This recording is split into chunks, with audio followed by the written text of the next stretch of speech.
বাবা খাইছে, তোমরা একটু বসো, আমি চা বানিয়ে আসি।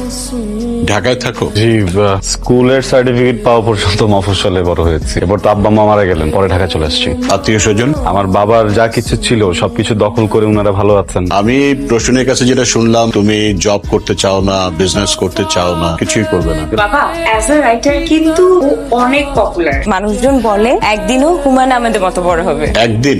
এখন তো না। ওর তো কোনো ক্যারিয়ার গোলই নেই। ও যে প্রফেশনটা বিলং করে এটা তো কোনো ফিউচার নেই।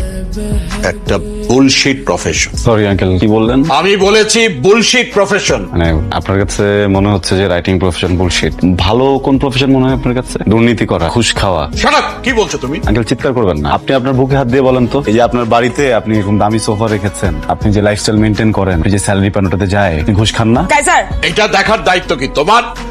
তুমি কার সাথে কথা বলছো জানো? আমি ঘুষখোরের সাথে কথা বলছি। Shut up!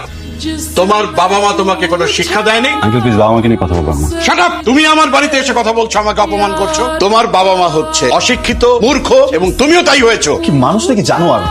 সে তখন থেকে দেখছি বাবা একটা কথা বলে তুমি কথা বলেই যাচ্ছ কেন? কি সমস্যা তোমার? উনি একটা বয়স্ক মানুষ, উনি না হয় তোমার কোনো কথায় বিরক্ত হয়েছে, তাহলে একটু বুকটা বন্ধ করে রাখো। কাইজার বাসা থেকে বের হও। আমার বাবা মাকে নিয়ে কাইজার, আমার বাসা থেকে বের হও। আমার সাথে আর কোনো ধরনের যোগাযোগ করবে না, বের হও। को सीने से लगा कर रो पड़े हम वफा करके। শোনো, আমি বেরোচ্ছি। কেন ব্রেকফাস্ট করবে না? আর বলো না, অফিসে কি একটা ঝামেলা লাগছে, এক্ষুনি গিয়ে আমার ম্যানেজারের সাথে বসতে হবে। নাস্তা অফিসে করে নেবো না? হ্যাঁ, খেয়াল রেখো। বাবা চলে গেছে, বাবা চলে গেছে।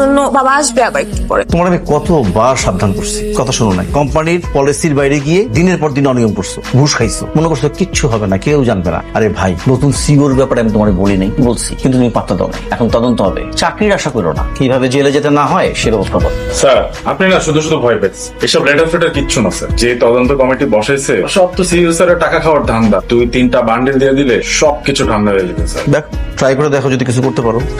जिंदगी एक प्यार স্যার আজ দেখা করতে পারবেন না। আপনার কিছু বলার থাকলে আপনি তদন্ত করে ফেলবেন।